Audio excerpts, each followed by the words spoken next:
and then taking and seeing for what they are, dash them upon Christ the rock.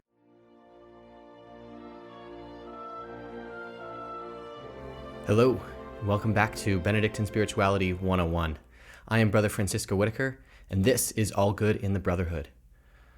Today we are going to just talk real quick about how to deal with temptation, as Saint Benedict would instruct a monk. So he gives 3 main pointers of how a monk is to deal with temptation and sin.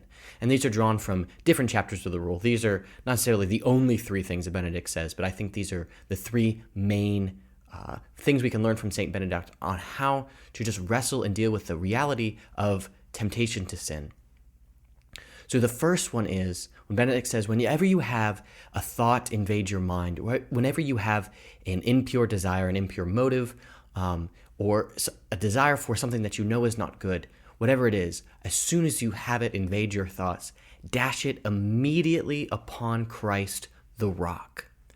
So that we recognize he's not saying, pretend that they don't exist or just shove them away or shove them down. He's actually saying take a hold of them. So that means we recognize them for what they are, and then taking and seeing for what they are, dash them upon Christ the rock. Because just as a wave is broken when it crashes on the rock on the seashore, so our sin that we're tempted towards, those thoughts, on those desires, whatever it is, are also broken when they are dashed up against Christ. And I think that's just a really awesome mental image for me. Whenever I have a temptation towards any host of things, is to really imagine me taking it as a physical object and then just smashing it against a rock. And that rock is Jesus. So that rock is never going to break, right? It's stronger than granite. So dash it upon Christ, because upon Christ, we see it for what it is, and then we're able to cling to that rock, again, which is our foundation. So in order to be able to smash it against the rock, we have to also be already planted on it. So a relationship and communication with Christ is essential to be founded on that rock, so we can dash our thoughts, our desires, whatever we're tempted towards upon him. So that's the first point. The second is to immediately disclose your faults, what you're tempted towards, to a spiritual director or to a loving father. And that is because fantasy or temptation dies in the light of day. Everything that is said out can be taken care of, can be managed. It's when we don't speak that things stay in the dark. And as Jesus says, those who did deeds of the dark preferred the dark, and they hated the light because their deeds were evil. Well, even if we haven't sinned yet, living in temptation, dealing with that is dealing with darkness. So if we need to get rid of temptation, if we want to be free of it, then we need to step into the light. And the best way to step into light is to voice out whatever those things are that's going on in our minds and in our hearts. So Benedict says, to a trusted father or to a spiritual director, but a good friend, someone who you can trust, someone who knows you, so that you can say, look, this is how I'm feeling right now. This is what I'm tempted to. It is not saying that this is who I am, right? You are not your temptations.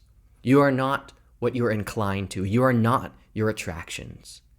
You are a son or daughter of God. And that is the truth that can only be spoken in the light, and often a truth that we need to hear, but is really hard for us to tune into when we're inundated by temptation. So speaking it out, when something is mentioned, it is manageable. So speak out. Break the cycle of shame, which says to be quiet, and voice whatever is on your heart and your mind. And the last thing we can learn from Saint Benedict is something he says in chapter 4, which is to never despair of the mercy of God. So that those first 2 things are preventative things we can do when we're dealing with temptation, so as to not fall into sin. But if we do, in our human weakness, fall into temptation and fall into sin, that is not the end of the story. never, never despair of the mercy of God, because it is much easier to fall in temptation again if we just tell ourselves, well, this is who I am. This is what my life is going to be. This is the cycle I'm in. And that cycle of shame, again, being silent, sinning, and then telling ourselves that's our identity will keep us silent, sinning again and again and again and again and again and again. So if we have, fallen those first 2 times, break that last cycle. Remind yourself of who you are by running to the Father and not despairing of his mercy, that no matter how many times you've confessed something, no matter how many times you've fallen into a temptation, the same one over and over and over again, and you ask yourself, how did this happen again? Never despair, for the Father loves all his children, no matter what pit they're rising out of. He'll go down into that pit to pull them up. Never believe he will not. Thank you for joining me for another episode of Benedict and Spirituality 101. I'm Brother Francisco. Have a wonderful day. God bless.